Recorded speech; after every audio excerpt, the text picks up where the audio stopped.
15 ऑगस्टला पारतंत्र्याच्या बेडीमधून स्वतंत्र झाला आणि त्याला स्वतःचं अस्तित्व प्राप्त झालं. आणि म्हणून आज आम्ही या स्वातंत्र्याची फळं जवळपास 79 वर्ष झाली पुन्हा भोगायला लागलोय. त्याच्या आधी हा देश स्वातंत्र्य होताच, परंतु आमची अस्मिता जागी न राहिल्यामुळे पुन्हा आम्ही पारतंत्र्यामध्ये गेलो आणि ते मिळवण्यासाठी अनेक लाखो हुतात्म्यांनी बलिदान दिले. अनेकांनी आपल्या घरादाराची राख रांगोळी केली, घरावर तुळशी पत्र ठेवलं आणि त्यांच्या या महत् प्रयत्नामुळे, बलिदानामुळे, त्यांचं रक्त सांडल्यामुळे आम्ही स्वतंत्र झालो आहे आणि त्याची फळं बघतोय. म्हणून प्रत्येक देशासाठी स्वतंत्रता किंवा स्वातंत्र्य ही त्याची अस्मिता आहे, त्याचं जिवंत असण्याचं लक्षण आहे. जे राष्ट्र दुसऱ्या देशाच्या अधिपत्याखाली आहे ते राष्ट्र मृत समजलं जातं, त्याची स्वतःची अस्मिता राहत नाही.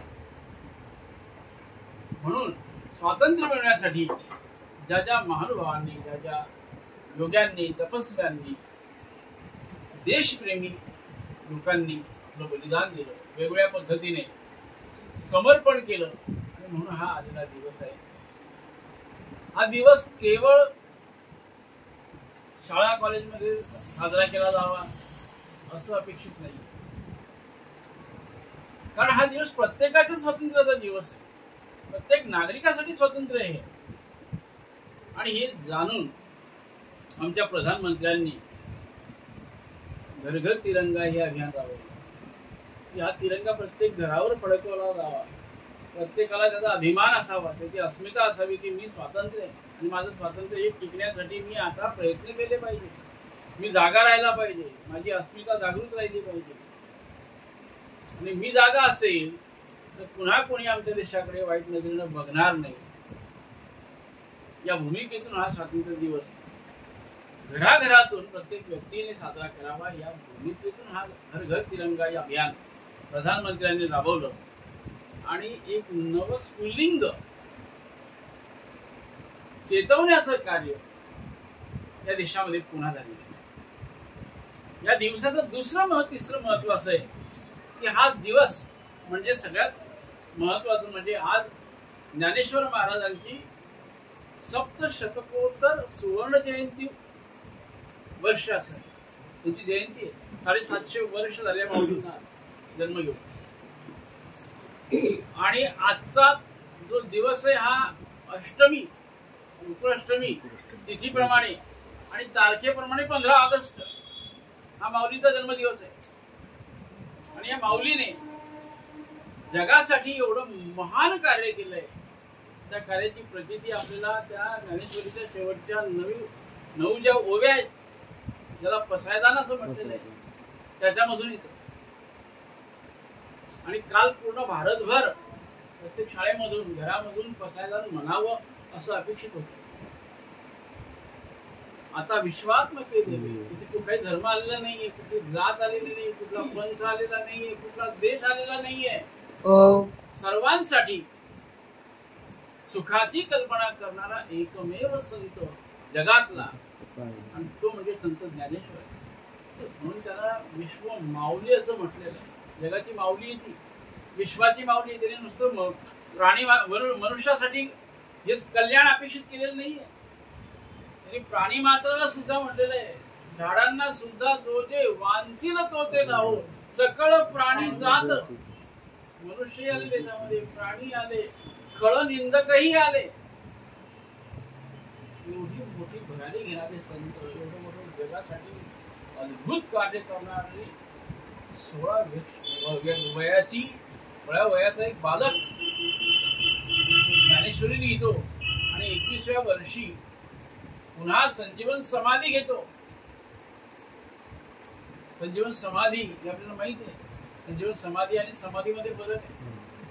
समाधी मधला माणूस पुन्हा परत रूपामध्ये येऊ शकणार नाही, पण संजीवन समाधी घेतलेला जो मनुष्य असतो तो पुन्हा त्या कार्यासाठी पुन्हा पद्धतीने रूप घेऊन पुन्हा समाधी घेत असतो. आणि 1607 वेळा माऊलींनी यापूर्वी जन्म घेऊन पुन्हा समाधी घेतलेली आहे असे ज्ञानेश्वर महाराज, की ज्यांनी संपूर्ण गीतेचं तत्वज्ञान आमच्या घराघरामध्ये पोहोचवलं, मनामध्ये पोहोचवलं. आणि त्यांच्यामुळे आम्हाला भगवान श्रीकृष्ण कळले, भगवान अर्जुन कळला आणि गीतेचं तत्वज्ञान कळलं. इतकं सोपं सरळ करून सांगितलं माऊलीने. बालका ते ओरसे माय जई जेऊ बैसे या ठाकती तैसे घास माऊली म्हणते. त्यांचे शब्द आहे. आईने एखाद्या बालकाला, छोट्या बालकाला जेवायला घेऊन बसावं आणि त्याच्यासाठी त्याच्या मुखाचा विचार करून, त्याच्या तोंडाचा विचार करून, दात नाहीये मुखामध्ये, छोटस तोंड आहे, आणि त्याच्यासाठी तो घास मऊ करावा, वारंवार वारंवार तो घास मऊ करावा, भाताचा घास, शिवकाऊचा घास म्हणून त्या बाळाला भरवावं, त्याचं पोषण करावं. या भूमिकेतून ज्ञानेश्वर माऊलींनी त्या प्राकृत भाषेमध्ये, मराठी भाषेमध्ये हे तत्वज्ञान सगळं जगासमोर अत्यंत सोप्या सरळ भाषेमध्ये दृष्टांत देऊन मांडलं. आणि त्यापुढे स्वामी स्वरूपानंदांनी प्रति ज्ञानेश्वर म्हणून अभंग ज्ञानेश्वरीची रचना केली. ज्याला ज्ञानेश्वरी वाचावी कळावी असं वाटत असेल त्याने आधी स्वरूपानंदाची ज्ञानेश्वरी वाचावी, अभंग ज्ञानेश्वरी. 70% ज्ञानेश्वरी त्यातूनच कळून गेली. आणि हा 15 ऑगस्ट दिन स्वामी स्वरूपानंदांचा समाधी दिवस आहे. आता दिवस किती महत्वाचा आहे लक्षात घ्या. 15 ऑगस्टलाच स्वामी स्वरूपानंदांनी, म्हणजे आपल्या स्वामी विद्यानंदांचे गुरु, आपले परात्पर गुरु, त्यांचा फोटो आहे आपल्या बाजूला, त्यांचा समाधी दिवस आहे. रामकृष्ण परमहंसांचा समाधी दिवस आहे आज 15 ऑगस्ट. ज्यांनी विवेकानंदांसारखा शिष्य उभा केला आणि ज्यांनी हिंदू धर्माची पताका साता समुद्राच्या पलीकडे ते घेऊन गेले. आणि तिथे त्यांनी अमेरिकेमध्ये my dear friend, my dear brothers and sister भाषणाची सुरुवात केली. पहिल्यांदा जगाच्या लोकांना कळलं की भाषण असं असू शकतं. त्याचे जेंटलमॅन म्हणण्याची प्रथा आहे. लेडीज अँड जेंटलमॅन हे शब्द तिथले अमेरिकेमध्ये. ब्रदर्स अँड सिस्टर नाही म्हणत ते, जेंटलमॅन, लेडीज अँड जेंटलमॅन. यांनी पहिल्यांदा शब्द वापरला तिथे, माय ब्रदर्स अँड सिस्टर. त्याच्या हृदयाला हात घातला विवेकानंदांनी. आणि ते शब्द ऐकल्याबरोबर सगळ्यांचे हृदय कळवळले की अरे, असं म्हणणारा पहिला व्यक्ती विवेकानंद, एक संन्यासी, अंगावर एक भगवे कपडे, लुंगी आहे, पंचाय भक्त अंगावर, आणि तोही साधा मळालेला आहे. तिथल्या प्रेसिडेंटने ते बघितलं. लोकांनी टाळ्याचा गजर केला. त्या टाळ्या अर्धा तास वाजत होत्या त्या सभागृहामध्ये. पुढचे शब्द विवेकानंदांना बोलता येत नव्हते, त्या टाळ्यांचा गजर होता. इतकं ते लोकांना भावलं. आणि तेव्हा लोकांना कळलं की हिंदू संस्कृती काय. आज आम्ही म्हणतो की आम्ही विश्वाला, जगाला आम्ही लीड करणार आहोत. आम्ही लीड केलेलं आहे, विवेकानंदांनी लीड केलेलं. आणि त्यापासून त्या जगाचं लक्ष भारताच्या संस्कृतीकडे, धर्माकडे वळलं की या धर्मामध्ये असं आहे, इतका भाव आहे, बंधुभाव, की विश्वची माझे घर अशी मती द्यायची स्थिर, किंबहुना चराचर आपण झाला. ज्ञानेश्वरांचे शब्द आहे. पुन्हा ज्ञानेश्वरांची आजची जयंतीचा हा योगायोग बघा या लोकांचा कसा आहे. त्या तिघी चारी लोक मंडळीचा हा योगायोग बघा कसा. ज्ञानेश्वर माऊली, स्वरूपानंद, ज्ञानेश्वर माऊली, योगी अरविंद घोष आपल्याला माहिती आहे. योगी अरविंद, त्यांचाही जन्मदिवस आहे आज. त्यांचाही जन्मदिवस आहे. योगी अरविंदाचा जन्मदिवस आहे आज.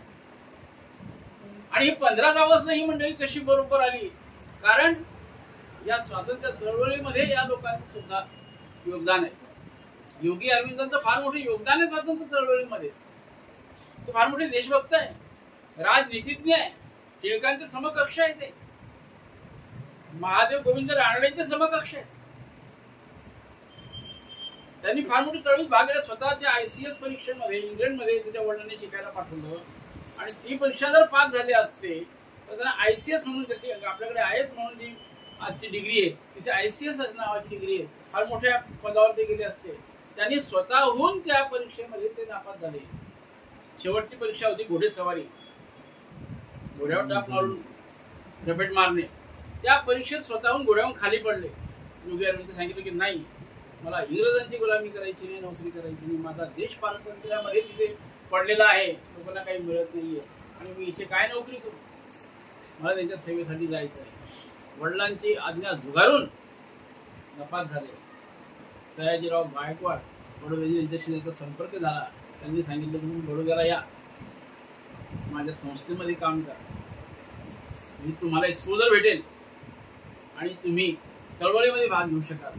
आणि तिथून ते परत आले आणि तिथून ते काम केलं आणि इंग्रजांच्या विरोधामध्ये असं प्रखर लिहिलं, असे प्रखर लेख लिहिले की इंग्रज घाबरले की याच्या लेखनामुळे लोक जागृत होत आहेत. टिळकांच्या लेखनामुळे लोक जागृत होतात, कारण महान जहालवादी लोक होते, त्यांचे विचार जहालवादी होते. त्यांना वाटत होतं की स्वातंत्र्य असं मवाळपणाने नुसतं मागून मिळणार नाही, विनंती करून मागून मिळणार नाही. इंग्रजी इतके सोपे नाहीये, त्यांना जशाच तसंच उत्तर द्यावं लागणार आहे. आणि म्हणून टिळक बोलले की स्वराज्य हा माझा जन्मसिद्ध अधिकार आहे. पहिला बोलणारा माणूस भारतातला, सामान्य माणूस, जन्मसिद्ध अधिकार आहे आणि तो मी मिळविणारच ठासून सांगितलं इंग्रजांच्या त्या कोर्टामध्ये की तुम्ही काय मला देताय, तो आमचा अधिकार आहे, आम्ही घेऊच, तुम्हाला द्यावंच लागेल.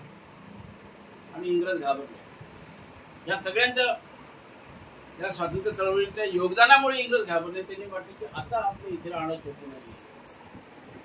आणि अनेक प्रयत्न करून त्यांनी योगी अरविंदांना खून खटल्यामध्ये डांबलं. माणिकतोळा खून खटला अलिपूरचा, जबरदस्ती त्यांना बॉम्ब, त्या स्फोटाच्या अपराधामध्ये योगी अरविंदांना तुरुंगावर टाकलं गेलं. त्यांच्यावर देशद्रोहाचा गुन्हा दाखल केला गेला, सरकारच्या विरोधात द्रोह केला म्हणून. त्यांनी स्वतःची केस स्वतः लढली आणि ते निर्दोष सिद्ध झाले त्याच्यामध्ये. आणि त्यांनी त्या अलिपूरच्या जेलमध्ये, तुरुंगामध्ये वेळेचा उपयोग कसा करावा साधना केली, तपस्या केली, ध्यान केलं. आणि त्यांना त्या साधनेमध्ये भगवान श्रीकृष्णाचं दर्शन झालं. आणि भगवान श्रीकृष्णांनी सांगितलं की अरे तू स्वातंत्र्य मागतोय, तुझं स्वातंत्र्य ठरलेलं आहे, 15 ऑगस्टला तुझा देश स्वातंत्र्य होईल, मी तुला सांगतोय. हा दृष्टांत योगी अरविंदांना भगवान श्रीकृष्णाने अलिपूरच्या जेलमध्ये दिला होता. तेव्हाच त्यांनी सांगितलं की यू बिकम फ्रीडम इंडिपेंडंट, असं सांगितलं की तू स्वतंत्र झालाच आहे, फक्त तारीख ठरली होती, वेळ यायची बाकी. आणि त्यांनी विचार पुढे केला असा केला अरविंदांनी की या देशाला, ते त्यांचे विचार आहेत, त्यांनी विचार जे मांडलेले ते म्हणताय की हा देश केवळ मातीचा तुकडा नाहीये, भारत भूमी केवळ जशी जमीन नाही मातीची, हा तुकडा नाहीये, या देशाचा एक आत्मा आहे, एक चेतना या देशाच्या जमिनीमध्ये, भूमीमध्ये. ही ऋषींची भूमी आहे, ही संतांची भूमी आहे, ही देवभूमी आहे. आणि या देवभूमीमधून आध्यात्मिक क्रांती व्हायची आहे. आणि ही आध्यात्मिक क्रांती जेव्हा होईल तेव्हा ही आध्यात्मिक शक्ती, पॉवर, ही आम्हाला स्वातंत्र्याला सहाय्यक ठरणार आहे. नुसतं गोळी बारूद बंदुकांनी आम्हाला स्वातंत्र्य मिळणार नाही. त्यासाठी आम्हाला आमचा आत्मा, आमची चेतना जागृत करावी लागेल. म्हणून त्यांनी सांगितलं, जीवन सांगितलं की प्रत्येकाच्या ठिकाणी आत्मा आहे, त्या आत्म्याला आम्हाला जागृत करावं लागेल.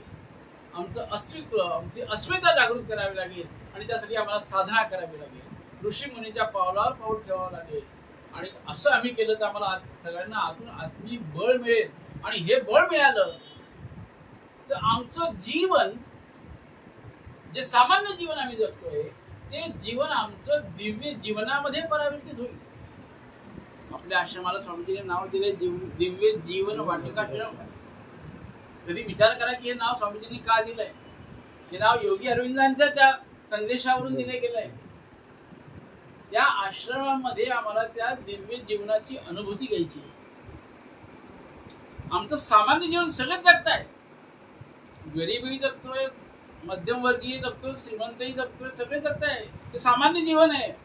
4 पैसे मिळवायचे परिवारासाठी, राब राब रावायचंय, परिवार वाढवायचा आहे आणि तसंच जीवन जगाय सामान्य जीवन आहे. योगी अरविंदांना हे जीवन अपेक्षित नव्हतं. त्यांचं म्हणणं की जीवन आमचं दिव्य जीवन असलं पाहिजे. त्या सामान्य जीवनाला आम्हाला दिव्य जीवनामध्ये परिवर्तित करावं लागेल आणि त्यासाठी आम्हाला आध्यात्मिक साधना करावी लागेल, ध्यान साधना करावी लागेल. आणि म्हणून ते दिवसभर ध्यान करायला लागले. त्यांनी सांगितलं की आता मला इथून बाहेर पडलं पाहिजे. आणि पांडिचेरीला त्या प्रसादीमध्ये त्यांनी तिथे जाऊन अरविंद आश्रम, योगी अरविंद जरूर एकदा त्यांनी तुम्ही गेले तर पांडिचेरीला जरूर जा. आयुष्यामध्ये एकदा पांडिचेरीचा आश्रम जरूर बघा. काय असतं दिव्य जीवन, त्याची अनुभूती. स्वामीजीने आम्हाला 300 लोकांना नेलं होतं खास दाखवण्यासाठी आणि माझं नाव आवर्जून घेतलं की चालतो. आश्रम कसा असतो, जीवन कसं जगायचं असतं आणि ते जाऊन दाखवलं. त्यांचं संपूर्ण तत्वज्ञान सांगितलं. तर हे दिव्य जीवनामध्ये आम्हाला परिवर्तित व्हायचं. सामान्य जीवन सगळे जगताय, माझं जीवन दिव्य होईल आणि ते दिव्य जीवन तेव्हाच होईल जेव्हा माझी आध्यात्मिक साधना जागृत होईल, माझं आत्मिक बळ वाढेल. आणि त्यांनी एक विचार दिला की आम्हाला मानवाचा अतिमानव करायचा आहे, सुपरमॅन बनवायचं आहे. मॅनली मॅन आहेच, मॅनली मॅन, मेटल मॅन आणि सुपरमॅन अशी 3 प्रकारचे मनुष्य सांगितले त्यांनी. मॅनली मॅन जो सहज जगतो तो असा, मेटल मॅन भौतिकतेतून जगत असतो तसा, पण सुपरमॅन जो आध्यात्मिक जीवन जगतो, गुरुच्या प्रणित साधनेवर जीवन जगतो, त्याला सुपरमॅन म्हटलेलं आहे. आणि असे सुपरमॅन जर मला होता आलं, अतिमानव होता आलं, त्या अतिमानवाचा म्हणजे माणसाचा महामानव बनवायचा आहे. हा संदेश आहे योगी अरविंदांचा या निमित्तानं. आणि सगळ्यात महत्वाचा प्रयोग त्यांनी जो केला, जे ज्ञानेश्वरांना अपेक्षित होतं, ज्ञानेश्वरांच्या पत्रादानामध्ये जे सांगितलेलं होतं ज्ञानेश्वरांनी की हे समाज कसा निर्माण व्हावा. जे खळांची व्यंकटी सांगू त्या संकटी रची वाढू होता परत पडे पडो जडो मैत्र जीवांचे वर्षण सकळ मंगळी ईश्वर निष्ठांची मांदी आळी मानववरच भूमंडळी भेटतो होता. त्याला कल्प करूनच्या आरवतेकरा चिंतामणीचे गाव बोलते अनुभव हे अपेक्षित ज्ञानेश्वरांना. 750 वर्ष ज्ञानेश्वरांना हे अपेक्षित आहे, पण ते होत नाहीये, फार कमी होत आहे. अरविंदांनी हा धागा पकडला आणि त्यांनी सांगितलं की आम्हाला आमचं जीवन जे आहे हे जर करायचं सांगितलं, आम्हाला आध्यात्मिक साधना करावी लागेल आणि ईश्वरीय चेतना ती या भूगर्भामध्ये उतरवावी लागेल. आणि त्यासाठी त्यांनी साधना केली. अरविंदांनी त्यांच्या ज्या शिष्या होत्या, रिचर्डसन, त्याला माताजी असं म्हटलं, त्या फ्रेंच महिला होत्या, त्यांनी अरविंदांचं काम बघितलं, त्या प्रेरित झाल्या की विश्वासाठी काम करणारा हा मनुष्य. आणि त्यांनी ते आपलं नाव बदललं, रिचर्डसन ज्या होत्या त्या, आणि त्यांनी माताजी म्हणून नाव घेतलं आणि त्या शिष्या बनल्या आणि त्यांनी ही साधना केली. आणि 29 फेब्रुवारी 1956 त्यांनी हा प्रयोग सिद्ध केला की अतिमानसाचं अवतरण ह्या पृथ्वीच्या गर्भामध्ये झालेलं आहे. 2 शक्ती आहे. मनुष्याला अवरोहण करायचंय, म्हणून म्हणजे आधी मनुष्याचं उत्थान करायचंय, मनुष्याला वर उचलायचंय. मनुष्याला वर उचलायचं म्हणजे त्याच्यामधल्या दैवी गुणांचा विकास करायचा आहे, त्याच्या मनाचा विकास करून त्याला अतिमानसामध्ये न्यायचंय. उच्च विचाराचा, उच्च ज्ञान असलेला, विशाल मन असलेला आणि आध्यात्मिक शक्ती असलेला माणूस तयार करायचा आहे. म्हणून त्यासाठी साधना सांगितली, म्हणजे त्याला वर घ्यायचं आहे.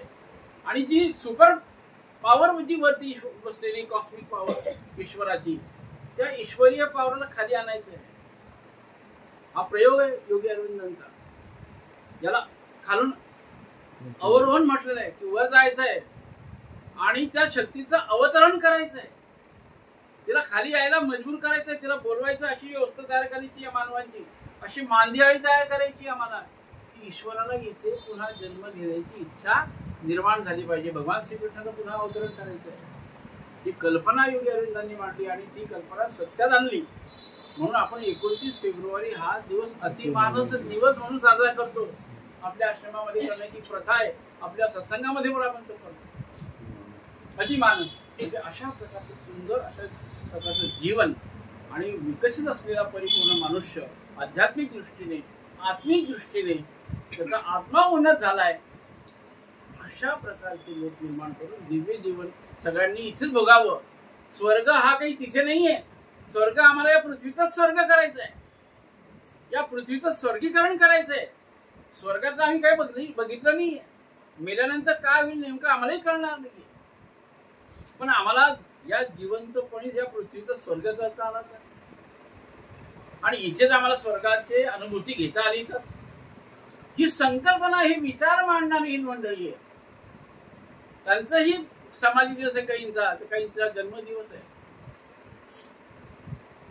अशा प्रकारचा हा अत्यंत परमभाग्याचा दिवस आहे. परमभाग्याचा दिवस आहे. आज गोकुळाष्टमी सुद्धा आहे आणि सगळं भगवान कृष्णाशी संबंधित हे सर्व तत्वज्ञान आहे. कृष्णानेच मांडलेलं तत्वज्ञान आहे आणि त्या तत्वज्ञानाकरता ह्या मंडळींनी प्रयत्न केलेले. स्वामी स्वरूपानंदांनी सांगितलं विद्यानंदांना की आपल्याला जिथे अरविंद गेलेले आहे तिथे आपल्याला जायचंय. आपला मार्ग तो आहे.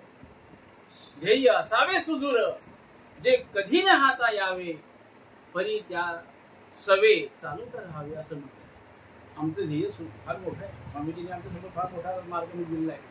योगी अरविंदापर्यंत जायचं आहे आम्हाला. आणि म्हणून त्यासाठी आपली साधना सोहम साधना ही त्याचा फार मोठा मार्ग आहे. त्यातून फार मोठी क्रांती होणार आहे आपल्या जीवनाची. आपण जी बघतोय अनुभवतोय क्रांती झालेली आहे, पण अजून ती व्हायची आहे. उत्क्रांत अजून आम्हाला क्रांती काय उत्क्रांती झालेली आहे, पण क्रांती आता करायची आहे. या संपूर्ण भारतभूमीचं आम्हाला म्हणतो आम्ही विश्वगुरु बनायचंय. विश्वगुरु आम्ही केव्हा बनणार आहे? जेव्हा आमची आत्मिक शक्ती प्रबळ असेल, जेव्हा आम्ही उन्नत झाले असू आध्यात्मिक दृष्टीने वैज्ञानिक दृष्टीने, तेव्हा आम्ही विश्वगुरु होणार आहोत. आणि त्या विश्वगुरूची ही तयारी सगळी अशा या सगळ्या त्यातून वेगवेगळ्या पद्धतीने वेगवेगळे संघ करताय. या दिवशी आपण सर्वांना त्यांचा समाधी दिवस आहे त्यांनाही आपले भावपुष्प या निमित्तानं समर्पित करूया. त्यांच्या कार्याची आठवण करूया. त्यांच्या गुणाची आठवण करायची आहे आणि त्यांच्या गुणांच्या काही गुणांचं अनुकरण करायचंय. नुसतं आठवण नाही करायची. त्यांच्या गुणाचं त्यांच्या आचरणामधलं त्यांच्या संदेशाचं आम्हाला पालन करायचं आहे. नुसतं आठवण करून चालणार नाही. त्या कृतीमध्ये मला ते उतरवायचं आहे. तेव्हा खऱ्या अर्थाने या सगळ्या लोकांच्या कार्यामध्ये आपणही खालीचा वाटा उचलू आणि सतरती स लोकांस्तरती. ज्ञानेश्वर माऊलींनी किती लोकांचा उद्धार केला. त्यांचा जो उद्धार झाला, पण त्यांच्याबरोबर काही लाखो लोकांचा उद्धार त्यांनी केला. संतांनी या लोकांनी केला. मग ते कार्य खालीच्या वाटाने का होईना आपल्याला करता आलं. एवढ्या सुंदर पद्धतीने आपलं काम होईल आणि या संतांच्या कार्यासाठी आपण आपलं जीवन जर आपल्याला देता आलं. कार्यासाठी म्हणजे माझ्या या अशा भूमिकेतून, माझ्या आध्यात्मिक उन्नतीतून आणि माझ्यासोबत जे जे येतील त्या सर्वांना घेऊन आम्हाला जाता आलं तर किती सुंदर योग तयार होईल. ही भूमिका आपल्या या दिवशी आपण आपल्या मनामध्ये व्यक्त करूया आणि ही भावपुष्प या निमित्ताने या सर्व मंडळीला अर्पण करूया. भारत मातेला अर्पण करूया. आणि एवढं बोलून माझी भावांजली भारत मातेच्या चरणी मी अर्पण करतो आणि थांबतो. भारत माता की जय.